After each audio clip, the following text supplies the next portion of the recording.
बिस्मिल्लाहिर्रहमानिर्रहीम। अस्सलामुअलैकुम। मैं हूं आपका एडमिन मोहम्मद इमरान और आप देख रहे हैं मेरा यूट्यूब चैनल इमरान साद। दोस्तों, आज के इस लेक्चर में आपने ये चीज़ सीखनी है। क्वेश्चन आपकी स्क्रीन के ऊपर है, roots of a quadratic equation are 1 plus under the root 5 and 1 minus under the root 5, find the equation. आपको क्वाड्रेटिक इक्वेशन के लिए दो रूट्स गिवन है, एक ये वाला और एक ये वाला। आपने क्या करना है, आपने क्वाड्रेटिक इक्वेशन को निकालना है, क्वाड्रेटिक इक्वेशन को फाइंड आउट करना है। ये क्वेश्चन ईटा के जो पेपर बेस्ड एग्जाम हो चुके हैं उनके अंदर आपने देखे होंगे, तो आज आपने इसको सीखना है। यहाँ पर सबसे पहले हमने करना क्या है, इसको हम अल्फा का नाम दे देते हैं और इस वाले रूट को हम बीटा का नाम दे देते हैं। अब जब हमें कभी क्वाड्रेटिक इक्वेशन के लिए रूट्स गिवन हो तो हमने ये वाला, अभी स्क्रीन के ऊपर लिखूंगा, ये वाला फॉर्म हमने याद रखना है। X square minus alpha plus beta into x plus alpha into beta equals 0। आप ऐसा कंसिडर कर लें कि जब रूट्स हमारे साथ गिवन हो तो ये एक स्टैंडर्ड फॉर्म होती है क्वाड्रेटिक इक्वेशन को निकालने के लिए। यहाँ पर क्या है, यहाँ पर आपने कंफ्यूज नहीं होना। एक्स स्क्वायर के साथ आपका काम नहीं है, इस वाले एक्स के साथ आपका काम नहीं है। आपने दो चीज़ों को निकालना है, एक आपने निकालना है अल्फा प्लस बीटा को और दूसरा अल्फा इंटू बीटा को।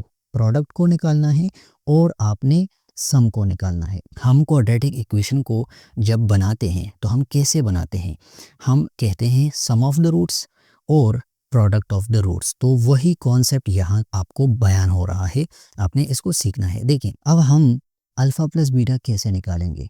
अल्फा प्लस बीटा निकालने के लिए आपने इन दोनों को ऐड करना है। अब इन दोनों को हम कैसे ऐड करेंगे, 1 plus under the root 5 plus 1 minus under the root 5। यहाँ पर मैंने कुछ नहीं किया, ये अल्फ़ा है और ये बीटा है और इन दोनों के बीच में मैंने प्लस का साइन लगाया, इनको मैं सिंपली प्लस कर रहा हूँ। देखिए, प्लस अंडर द रूट 5 और माइनस अंडर द रूट 5 एक दूसरे को कैंसिल कर लेंगे तो हमारे साथ क्या बचेगा, 1 प्लस 1 इक्वल्स 2। इसका मतलब क्या हुआ कि अल्फ़ा प्लस बीटा के लिए आपके साथ वैल्यू बनी 2। ठीक हो गया, तो इसको आपने नोट करना है। अब हम निकाल लेते हैं अल्फ़ा इंटू बीटा। तो अल्फ़ा इंटू बीटा निकालने के लिए हम क्या करेंगे, हम दोनों को मल्टीप्लाई कर लेंगे। कैसे करेंगे, 1 प्लस अंडर द रूट 5, ठीक हो गया, multiply 1 minus under the root 5। अब इन दोनों को मल्टीप्लाई करने का तरीका क्या है, ये है a plus B, a minus B.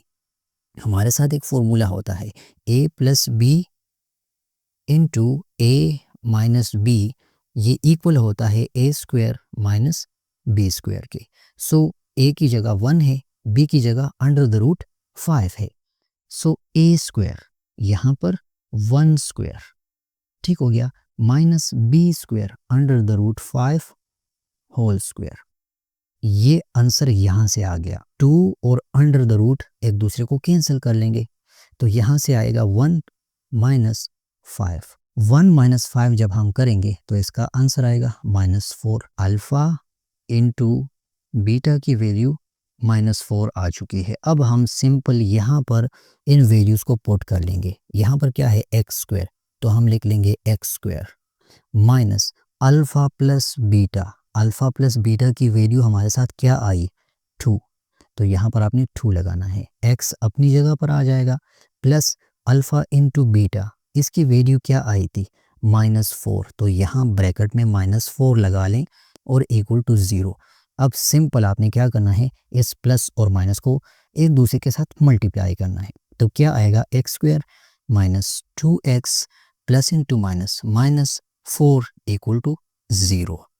इसका मतलब क्या हुआ, जब हमारे साथ क्वाड्रेटिक इक्वेशन इस फॉर्म का होगा, X square minus 2x minus 4 equals to 0, तो उसके जो रूट्स होंगे, एक रूट होगा 1 प्लस अंडर द रूट 5 यानी अल्फ़ा और दूसरा रूट यानी बीटा वो होगा 1 माइनस अंडर द रूट 5।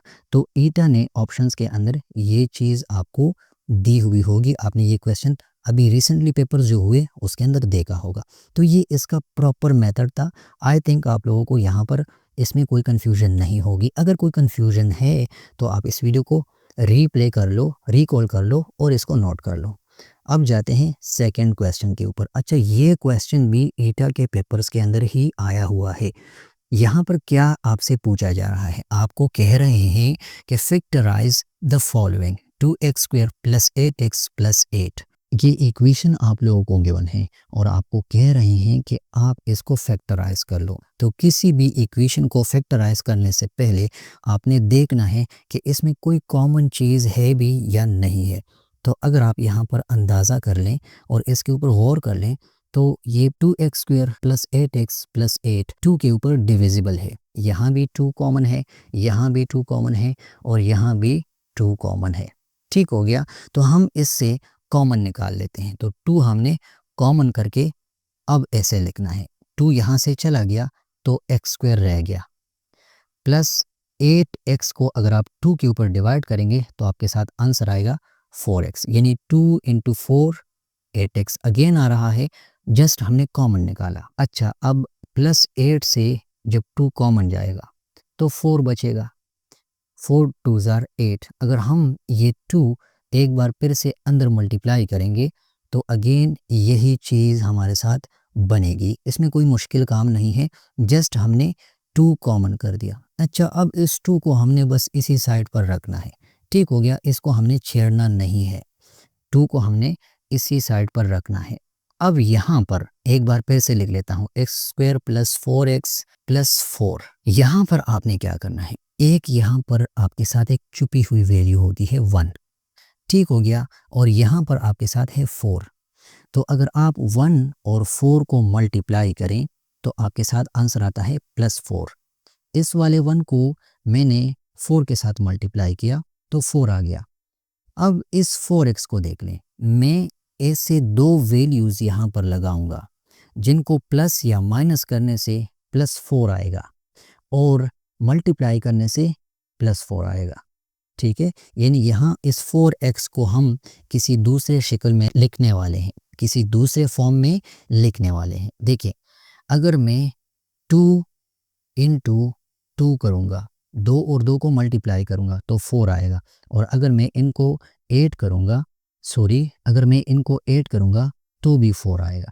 तो इसका मतलब क्या हुआ कि इस वाले 4x को मैं ऐसे लिख सकता हूँ 2x + 2x।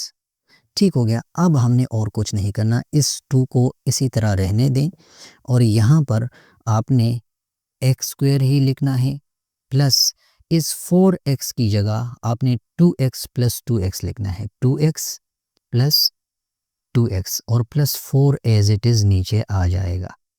अच्छा, अब आपने क्या करना है, अगेन आपने 2 को नहीं छेड़ना, अब आपने इसमें कॉमन चीज़ें निकालनी है। देखिए, x² + 2x में कॉमन क्या है, इसमें x कॉमन है।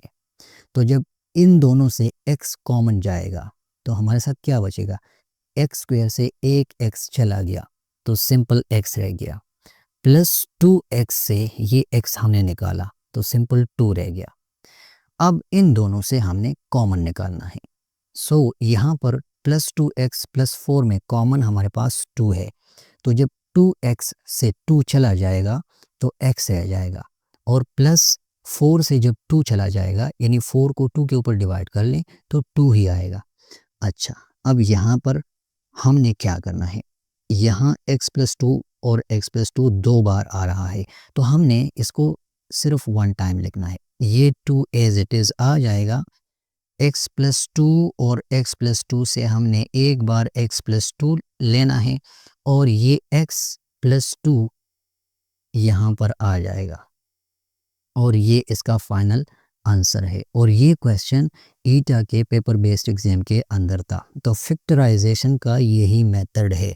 करना क्या है, आपने पहले तो देखना है, अगर कोई कॉमन चीज़ है तो वो निकाल लेनी है, अगर कोई कॉमन चीज़ नहीं है तो फिर यहाँ पर जो मेथड मैंने किया आपने वो करना है। तो 2 × x + 2 × x + 2 ये दोनों इसके फैक्टर्स हैं। अगर आप इन दोनों को इसके ऊपर अप्लाई करेंगे तो आपके साथ आंसर आएगा, यानी ये इसको तकसीम करते हैं, ये इसके फैक्टर्स हैं। फैक्टराइज का क्वेश्चन जब आए तो आपने फैक्टर्स निकालने हैं और ये हमारे साथ इसके फैक्टर्स हैं। ठीक हो गया।